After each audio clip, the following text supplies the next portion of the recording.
Good morning. It is Monday, July the 1st, and this is The Drill.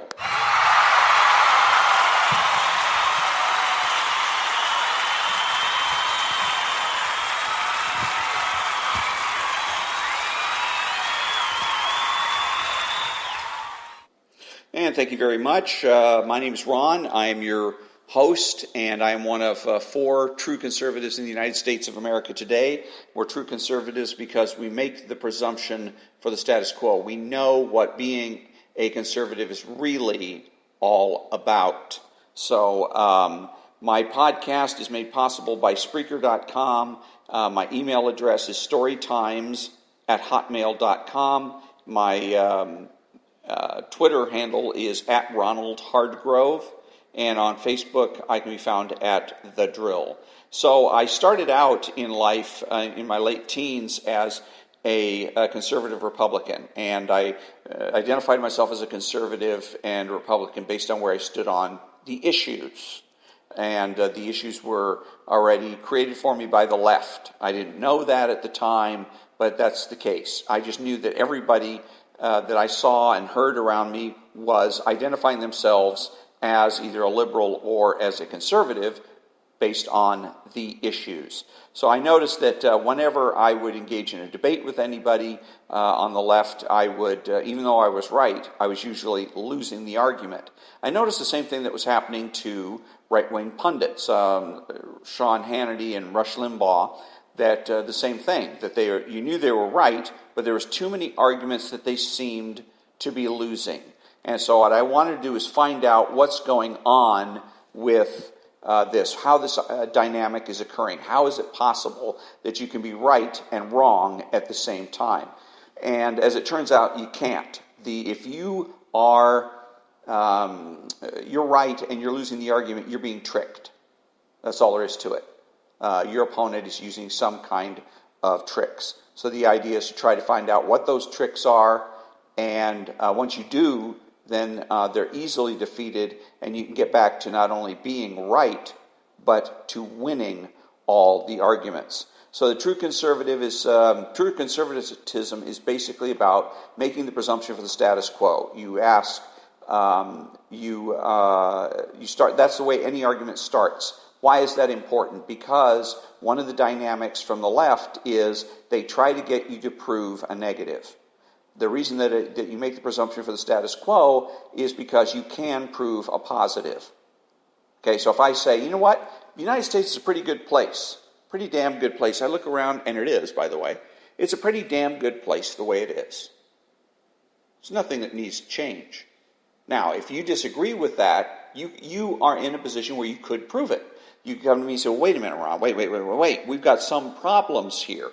For instance, we've got public employee unions that are a conflict of interest and therefore inherently corrupt, and they need to go.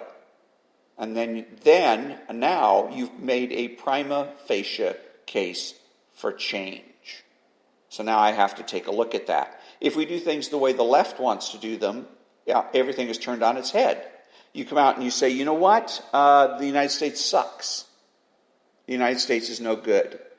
And the opponent to that, the conservative, is then in the position where they have to try to prove that the United States doesn't suck. And that's impossible. It is impossible to prove a negative. That's why we make the presumption for the status quo. But when you're listening to pundits, when you're listening to Rush Limbaugh, Sean Hannity et al., and sometimes even lawyers, you will hear them trying to prove a negative, desperately. Sometimes about themselves, most often about their favorite politicians. Let's say President Trump.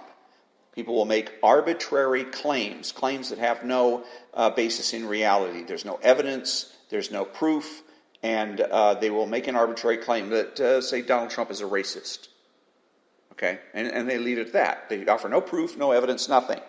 And Sean Hannity and Rush Limbaugh will rush to his rescue. Wrong for two reasons. Number one, because again, they're going to try and prove that he is not something that the left really even hasn't actually accused him of being.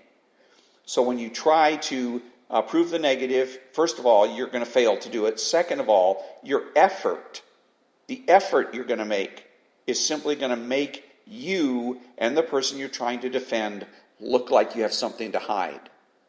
So at the end of the exercise, you're going to look worse than when you started. The thing to do with an arbitrary claim is to ignore it. You can note it. You can tell people, hi, this is Rush Limbaugh, and the left says that Donald Trump is a racist. Well, they didn't provide any evidence for that, so I am going to ignore it. And then move on to the next story. It also, if you pursue arbitrary claims, you're going to wear yourself out. Because the left, it's so easy to just make arbitrary allegations all the time. Homophobe, misogyny, on and on and on and on. So the thing to do is make the presumption for the status quo. Politically, what is that going to mean in terms of politics? What it means is that the real, I guess, overarching, I'm sure, the overarching political issue beyond everything else, anyways, I'll get to that in a minute. I'm getting ahead of myself, is government neutrality. This is what makes the United States an exception in the world. We're the only government that is designed, it isn't right now, but is designed to exhibit and operate with maximum neutrality. I don't know that it's possible. As a matter of fact, I know it is impossible to get to perfect. We're never going to have a perfectly neutral government. People are biased, and they're going to let those biases show and influence their behavior in some way, shape, or form. But the thing that we want to do is to be on guard to make sure that the direction we're going is maximum government neutrality, because that's a government you can trust. When you know that the government is restrained and it is neutral, it is not prejudging issues. It is not coming down saying, well, the court is, or even the administration, pro-environment. Well, if you're pro-environment, then you must be anti-oil company. You must be anti-automobile company. You must be anti-gasoline companies. Okay? So you're taking sides. Then the question becomes, why am I paying taxes? Why am I voting? If I'm somebody, let's say, that works I'm either a worker or I'm an executive in an automobile company, and the President of the United States comes out and says, I'm an environmental president, why do I bother to pay taxes? I have a government that is fighting me on my interests. Now, it would be different, of course, if the government comes out. And this, again, we're talking about something, a legal enterprise. That's the key there. So, it would be different if it was illegal. I'm a guy that grows heroin, poppies, for instance. And then I come out and complain that the government is against me. Well, of course, heroin's illegal. But driving and owning and producing automobiles is not. So, it's, again, making the presumption of the status quo. The status quo is government neutrality. We have too many people that call themselves conservatives that are not conservative. What they want is for the government, they want a government that's activist. They want a government that's going to come down on, make judgments, but make judgments in their favor instead of in favor of the left. And they shouldn't be doing that.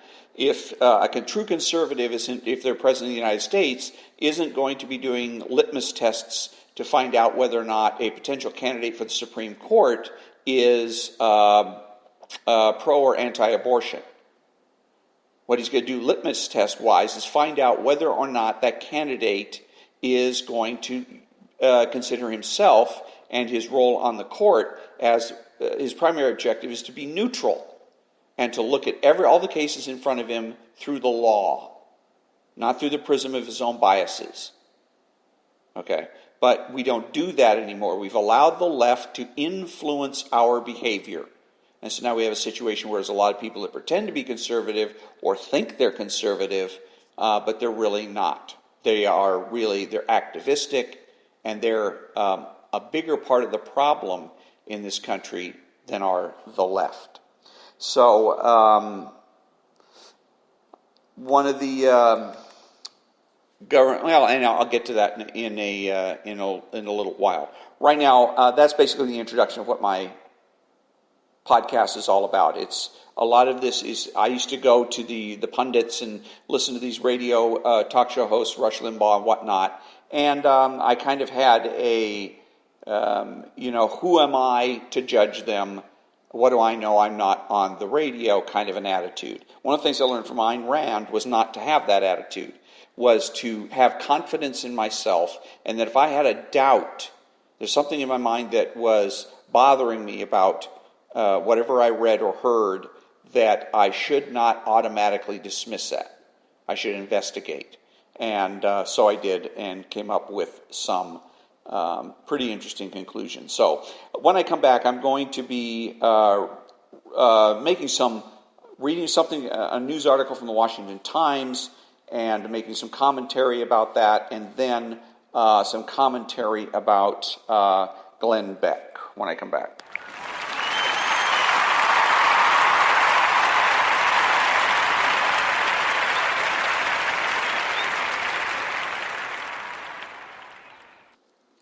Thank you very much. Welcome back from the Washington Times. One of the other things that the left, or the Rush Limbaugh always does, is he'll run down the New York Times. He'll say, well, the New York Times sucks, they're a left-wing rag, and blah, blah, blah, blah, blah. And then the next thing you know, the next day, or sometimes just 5 minutes later, he's reading or quoting from an article in, that's right, the New York Times. And to me, that seems a contradiction. If you have no respect for the newspaper, if it has no integrity, no credibility, why do you bother to promote it?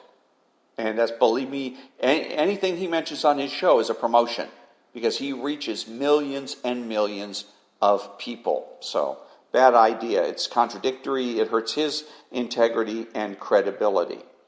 So, but anyway, so the Washington Times is a good one. It's some would say the Washington Times leans right.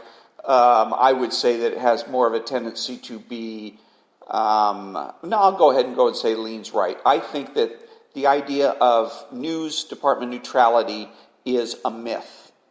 This country started with newspapers that would openly declare themselves to be Whig or Tory or Republican or Democrat, and on one side of issues or another. So the nice thing about that, when you picked up a certain newspaper, you knew what you were going to get. The problem with the newspapers today is that they have take a slant. They'll either go right or they go left, but they pretend to be neutral. And, of course, they do that because they want to be able to persuade you. If they know that you are a conservative and that they're left, and they come out and they're open about that you're probably going to resist their message. So anyways, from the Washington Times, the headline is, Ted Cruz seeks federal action against Portland mayor after the attacks by left-wing thugs. They use a name in there, but I'm going to refuse to use the name because it's what I call the progressive syndrome, where if you allow yourself to identify as a conservative, some people or groups of people as progressives, and you oppose them, you oppose their policies, you oppose their ideas, what does that make you by default? Regressive. Okay, so that's why I never refer to progressives as such. I refer to them as Crowleyists, because that whole movement was started by somebody named Herbert Crowley, C-R-O-L-Y. So again, for this particular thing, this is just these people dressed in black, and I'm going to call them anarchist thugs for the time being. So the article goes like this. Senator Ted Cruz, Texas Republican, called Sunday for a federal investigation and charges against Portland, Oregon Mayor Ted Wheeler after an attack on a conservative journalist by Antifa activists during one of the city's frequent protests. To federal law enforcement, quote, to federal law enforcement, investigate and bring legal action against a mayor who has, for political reasons, ordered his police officers to let citizens be attacked by domestic terrorists, unquote, Mr. Cruz tweeted. His blast came after a widely publicized attack Saturday on Andy NGO, Ngo. I can't pronounce it. I'm sure it's Vietnamese. Anyhow, a right-leaning Portland journalist who's run afoul of Antifa or anti-fascist activists. So that's the name, and I forgot to blot that out. It's we'll just call them thugs, left-wing thugs, by regularly recording their protest activity. Now, Mr. NGO there's some discussion or debate about that, where Glenn Beck seems to think that he works for a particular website, this Mr. NGO. He's a journalist that works for a website, and the website is apparently left-leaning, not right-leaning at all. I think that the reason that these thugs, these black-covered thugs, went after Mr. NGO was because he was filming them, and they don't want to be filmed. They don't want to be identified. They do whatever they can to mask their identities. And so he goes on to say that he was treated at the hospital for cuts and bruises by black masked activists who grabbed his GoPro and pelted him with milkshakes and projectiles as he tried to walk away. Now, supposedly, he also went to the police 2 or 3 times and told them that he was being attacked, and the police refused to do anything. And that's where Mr. Cruz, his idea of having the Portland mayor investigated and potentially arrested came from. So the thing that was fascinating to me about it this morning was you had on the Glenn Beck show, they were talking about this particular incident, and they laid it out again like a news story. Mr.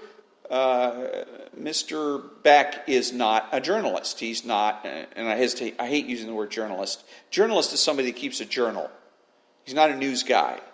Okay, he's not an investigative news person or any type of news person. He's there for commentary, polemics, entertainment, and that's what he's there for. Even if he was a news person, the idea of laying things out the way he did, which is he does it the way the news people do, which is he gives you the facts and lets you decide. Wrong. Bad idea.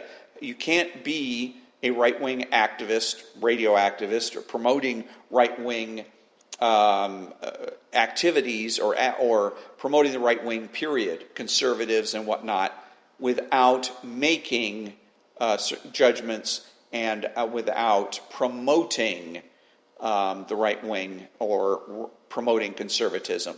So he missed an opportunity here, because one of the things that happens, of course, is that kids, when they become 18, they want to know, should I be a Democrat, should I be a Republican? A lot of kids are now going to either independent or refuse to state because they claim that both parties look pretty much the same. And that's what happens when Mr. Beck goes ahead and fails to draw the distinction in a situation like this. These thugs are on the left. And what Mr. Beck should have said was, look at what's going on here. This is on the left. This is the socialists. This is the face of the Democrat Party.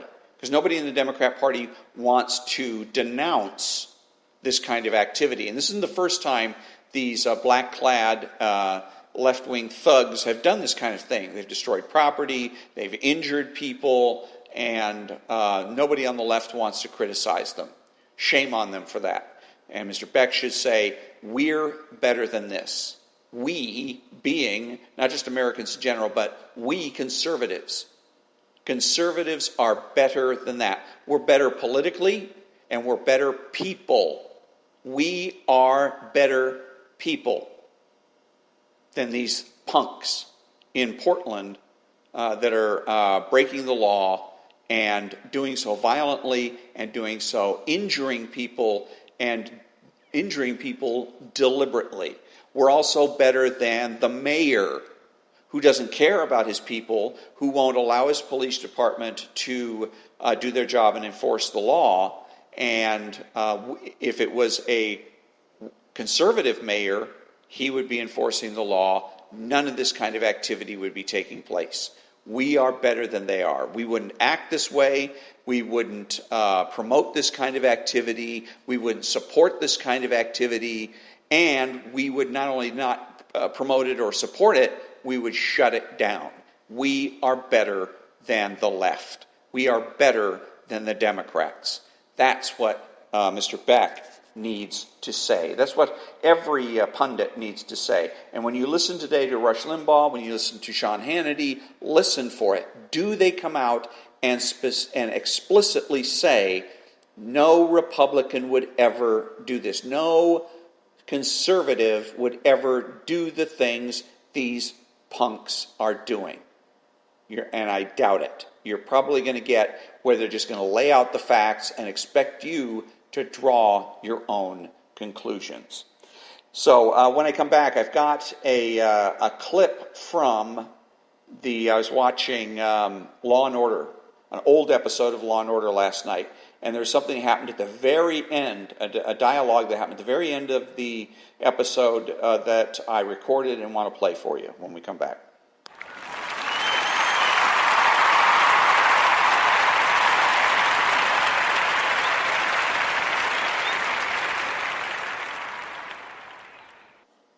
Thank you very much, and welcome back. So, Law and Order, and it's an old episode, and it was an episode about racism in the city. It was taken from and modeled on an actual events, Tawana Brawley in New York. Tawana Brawley was a black woman in New York who was found in a pile of garbage with racial slurs written on her body, and she claimed to have been raped by white police officers. So that's what this episode was about, and trying all the racial animus that was going on surrounding this. And at the very end of the conversation, we had the two assistant district attorneys having a conversation, one white and one black. So I'm going to play it for you and then make a comment.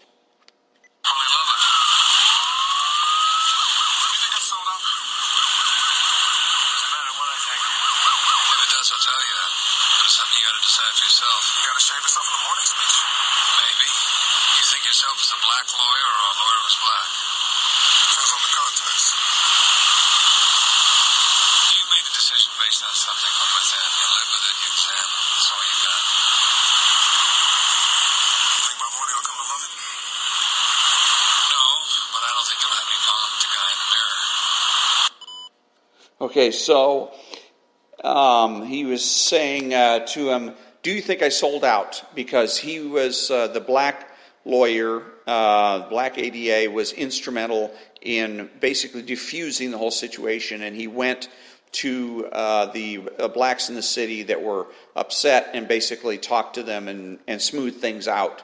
So now he's having a conversation with white ADA, did I sell out?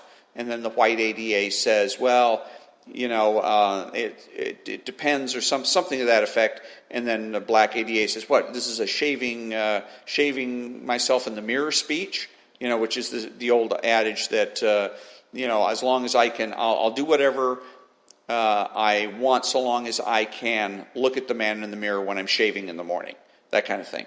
So he says, well, maybe, you know, if you want to hear what I have to say, I'll tell you, but ultimately, it's going to be up to you. You look inside yourself, you do the best that you can, and you live with it. This whole thing is just gibberish, really, when you get right down to it.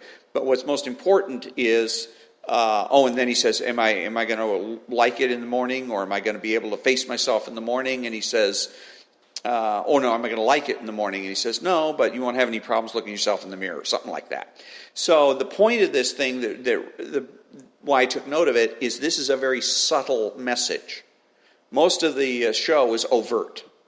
It was easy, all the messages about racism and all the implications and whatnot are easy to see. They're obvious.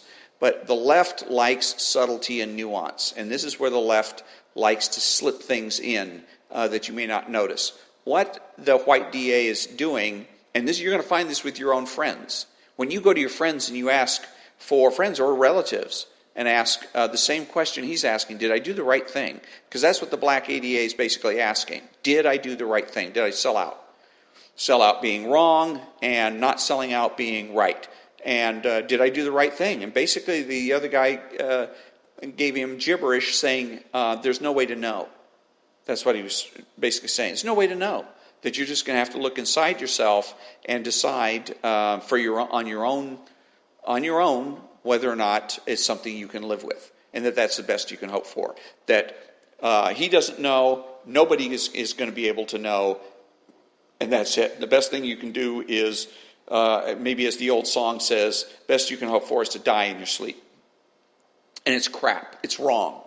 It's called subjectivist metaphysics. This is why philosophy is important. If you aren't well-versed in some of the issues, philosophical issues, in this case metaphysics, you're going to miss it. It's going to go right over your head. And more importantly, it's going to influence you. It's going to influence you because it sounds good. It has a nice ring to it, doesn't it? Doesn't it? You can, the way he says it, he sounds very wise, very worldly. He's been around the block. He really knows what's going on. But when you really examine it further, you find out that there's no wisdom in it at all. Wisdom would be telling him, yes, you did the right thing. And this is why you did the right thing. That's a demonstration of wisdom. Not coming up with a gobbledygook and babbling out this, what is it? In essence, psychobabble. In any ways, this subjectivist metaphysics is about the idea that reality is individual. Okay? In reality, it's not. Okay? There is an objective reality that we all know about and deal with each other in. It means that we have certain things in common. It means that we can know ourselves, know other people, judge ourselves, and judge other people and situations. Okay, so, and he was asking also, are you a black lawyer or a lawyer who's black? And that's part of the subjectivist idea. I can't tell you whether or not you did something right or wrong if I'm white and you're black, because we have separate realities. Okay, no, bull. We're human beings and we have reality in common.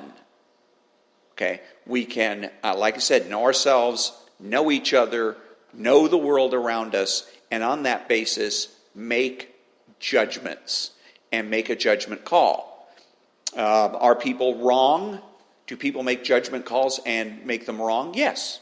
That's why you're prepared to admit your mistakes, and that's what part of true conservatism is. Being able and ready and able to admit your mistakes, learn from your mistakes, and move on. For instance, the flat earth issue that hundreds of years ago, people knew that the earth was flat. They knew it. Because they looked out at the horizon, they said the horizon is flat, therefore the earth is flat. Seems pretty logical. And at the time it was. Until it was demonstrated, proved to be wrong. Somebody proved that something else was going on, that the earth was spherical. Okay? So what did we do? We exchanged one piece of knowledge that was faulty for real knowledge. We admitted that we were wrong. We're wrong about flat earth, and we supplant it with real knowledge, which is that the earth is spherical. But again, all that is reality-based, assuming that we all we are experiencing the same thing, and therefore we can know each other, we can know ourselves, we can know the world around us, and make judgments about that world around us. When you get into a situation where we start pretending that everybody has their own separate world, we end up with transgender bathrooms. We end up with all of the crap that's going on right now. So, when I come back, I'm going to be reading from the concept of the day from the Ayn Rand lexicon.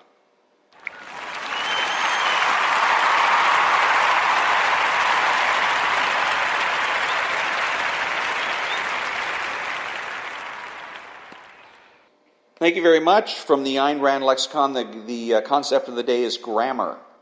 Grammar is a science dealing with the formulation of the proper methods of verbal expression, and communication, i.e., the methods of organizing words, concepts, into sentences. Grammar pertains to the actions of consciousness and involves a number of special concepts, such as conjunctions, which are concepts denoting relationships among thoughts, and, but, or, etc. These concepts are formed by retaining the distinguishing characteristics of the relationship and omitting the particular thoughts involved. Adverbs are concepts of the characteristics of motion or action.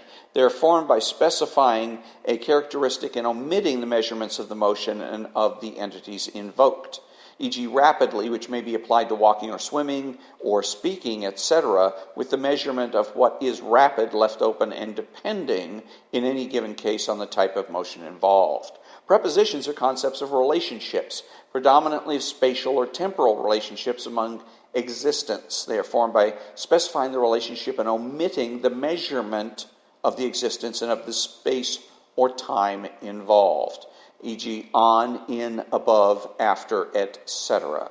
Adjectives are concepts of attributes or of characteristics. Pronouns belong to the category of concepts of entities. Conjunctions are concepts of relationships among thoughts and belong to the category of concepts of consciousness.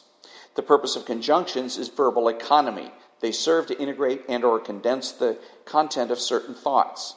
For instance, the word "and" serves to integrate a number of facts into one thought. If one says Smith, Jones, and Brown are walking, the "and" indicates the observation "are walking" applies to the three individuals named. Is there an object in reality corresponding to the word "and"? No. Is there a fact in reality corresponding to the word "and"? Yes. The fact is that three men are walking, and that the word "and" integrates into one thought a fact which otherwise would have to be expressed by Smith is walking, Jones is walking, Brown is walking.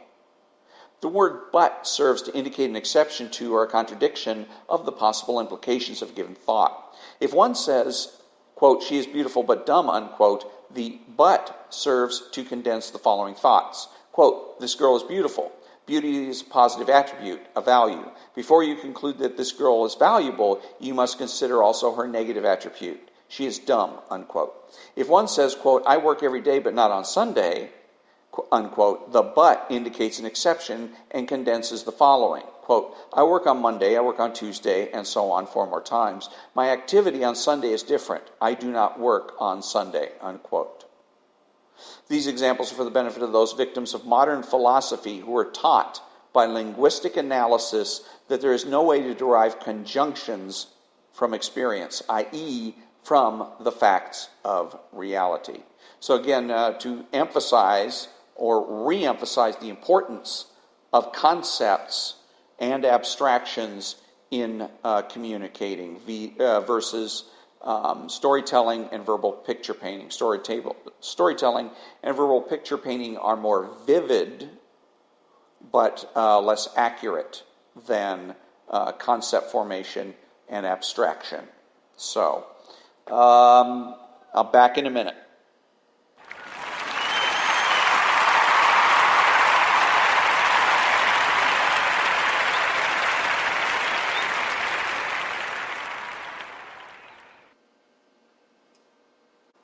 Thank you very much. Welcome back. And The Reactionary Mind is an outstanding book. Absolutely outstanding. Get the chance, look it up on Amazon and get a copy of it because it's very insightful, very good stuff. In the last 2 decades, there's been a flurry of interest in the American right, resulting in a body of scholarship, much of it by younger historians, many of them on the left, that has dramatically transformed our understanding of conservatism in the United States. Much of my own reading of conservative thought has been informed by this literature. Its emphasis on the lived realities of race, class, and gender as they have manifested themselves in the partisan struggles of our last half-century. The syncretism between high politics and mass culture, and the creative tension between elites and activists, businessmen and intellectuals, suburbs and southerners, movement and media. Believing with T.S. Eliot that conservatism is best understood by, quote, careful examination of its behavior throughout its history and by examination of what its more thoughtful and philosophical minds have said on its behalf, unquote. I've read the theory in light of the practice. and the practice in light of the theory with the help of this scholarship. I've listened for the, quote, metaphysical pathos, unquote, of conservative thought, the hum and buzz of its implication, the assumptions it invokes and associations it invokes, the inner life of the movement it describes. The felt presence of this scholarship is what distinguishes, I hope, my interpretation of conservative thought from other interpretations, which tend to read the theory in seclusion from the practice or in relation to a highly stylized account of that practice. As sophisticated as the recent literature about conservatism is, however, it suffers from three weaknesses. The first is a lack of comparative perspective. Scholars of the American right rarely examine the movement in relation to its European counterpart. Indeed, among many writers, it seems to be an article of faith that, like all things American, conservatism in the United States is exceptional. Quote, there's distinctly American feel to Bush and his intellectual defenders, writes Mattson. Quote, a conservatism that draws on Edmund Burke, a conservatism of wisdom and tradition deeply rooted in a European context, unquote, is, quote, the sort of conservatism that has never taken hold in America, unquote. The commitment to laissez-faire capitalism on this side of the Atlantic is supposed to differentiate American conservatism from its traditionalism of a Burke or a Disraeli. A native pragmatism renders American conservatism inhospitable to the pessimism and fanaticism of a Bonald. Democracy and populism make untenable the aristocratic biases of a Tocqueville, but this assumption is premised, I will show, on misapprehensions about the European right. Not even Burke was as traditional as writers have made him out to be, while Maist held views on the economy that were, like so much else in his revanchist writings, surprisingly modern. Indeed, there are deep points of contact, particularly over questions of race and violence, between the radical right in Europe and figures like Calhoun, Teddy Roosevelt, Barry Goldwater, and the neoconservatives. In the post-war era, many of the conservatism's leading lights self-consciously turned to Europe in search of guidance and instruction. Service European émigrés, most notably Hayek, Ludwig von Mises, and Leo Strauss, were only too happy to provide. Indeed, for all the focus on the Frankfurt School and Hannah Arendt, it seems that the only political movements in post-war America that truly felt the impress of European mind were on the right. Excuse me. So, let's see. Let's see. Here we go. It is, let's see, like all things American, conservatism in the United States is exceptional. That seems to be an article of faith. Quote, there is a distinctly American feel to Bush and his intellectual defenders, unquote. But that's, again, for the false conservatism. True conservatism is universal. Anybody can and should make the presumption for the status quo. Okay, so that's not particularly American idea. So, but again, that's from the Reactionary Mind, and an outstanding book. If you get a chance to pick that up and get it at Amazon or get it at your local bookstore, please do, because it gives you a lot of depth. A lot of problems too today in political discussions is a lack of depth. Everything is very shallow. We assume that there is nothing else except politics in life. It's politics from the time you get up in the morning to the time you go to bed at night, not only in Washington and state capitals and whatnot, but in your daily life. That your whole daily life is nothing but a political struggle, with your kids, with your friends, your neighbors, and your coworkers. So it's just not true. Let me see. And this, I'm going to go ahead and read this too, is the biggest mistake that so-called conservative talk show hosts make is failing to make distinctions. And this goes back to what I was saying about Glenn Beck. Judgmental distinctions between Republican and Democrat, conservative and liberal, capitalist and socialist. Republican, conservative, capitalist is better. Conservatives need to remind the public of the superiority of their beliefs every opportunity they get. In other words, don't be neutral. Don't just simply lay out the facts. and then let somebody else draw their own conclusions. No. Tell them convince them. Hey, you need to be a capitalist. Hey, you need to be a conservative. And this is why you need to be a conservative, because we're better than they are. Okay, we don't go out and beat the crap out of it. We don't dress in black, hide our identity, hijack a legitimate protest so that we can beat the crap out of people and destroy property. We don't do those things, and we don't do them because they're wrong. They're immoral. And we all know that they are such. So therefore, we are better than they are. So, let me see. We're right down here to who are the true conservatives. They are the people that understand that conservatism is not just a political, but cultural as well. They are patriotic people who use common sense. They make judgments instead of predictions, speak clearly and definitively, and are not afraid to say no. They are open-minded, asking why rather than why not. They are consistent, credible, and influential, not ashamed of their existence. Hence, they promote their ideas.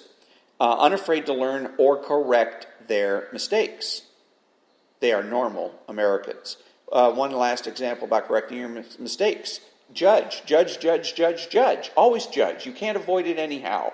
It is inescapable. When somebody tells you not to judge, the answer to that is to always say, why not? You are. Because they are. They're judging you for judging. And this is one of the ways that you can know somebody's full of crap. When they're using the very thing they claim to be against to try to convince you, you know they're full of crap. When they use reality to deny reality. When they use knowledge to deny knowledge.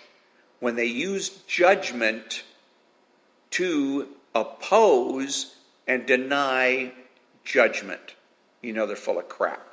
And I had a situation, I'll tell you a little story. We all love a good story. So I'm a new security guard. This is going back a few years, and I was working in a place in El Monte for Vons. It was a distribution center. This is where all the stuff comes in, and they get it all sorted out. Meat comes in, and it comes in like sides of beef. And so this is the place where they cut it up and package it as pork chops or whatever, and then send it out to the stores. But anyways, so this the place, and I'm going to my post, which is at the front gate, and it's a tall structure because you have to be on eye level with the truck drivers. And we know that all the cabs of tractor trailers are rather tall. So you have a situation where the tractor trailers come in, we get their paperwork, we process their paperwork, and then we allow them into the facility. So the guy I was going to be working with, I looked in the window as I was approaching, and I noticed that he had a Fu Manchu mustache. He appeared to be a Hispanic guy, and he had tattoos everywhere. And he wasn't smiling. And so from all of this, I concluded that he is probably a bad guy. I concluded that he was probably either a felon or maybe had been in jail for misdemeanors, that kind of thing. That he was going to be rude, that he was probably going to be standoffish, maybe racist, and that I was going to have a difficult time with this guy, and this was going to be a difficult assignment or a difficult post for me. And but I approach those situations like that. I look at the situation, but I'm ready because I know past experience that sometimes I've been shown to be wrong, and I was in this case. He turned out to be a guy that was helpful. He was the exact opposite of everything I anticipated. He was the exact opposite. He looked, like I said, like a bad guy, like a gangbanger. But his attitude was completely different than that. So it didn't teach me, by the way, not to judge. It didn't teach me anything because, again, what I did was I changed my mind. I kept an open mind. When I see that when reality hits me in the face and says, I'm not the way you thought I was going to be, I listen to that. I pay attention to that. Because ultimately, that I have to. If I disregard reality, I do so at my own peril. And that brings me to the conclusion of another episode of The Drill. And until next time, thanks for listening.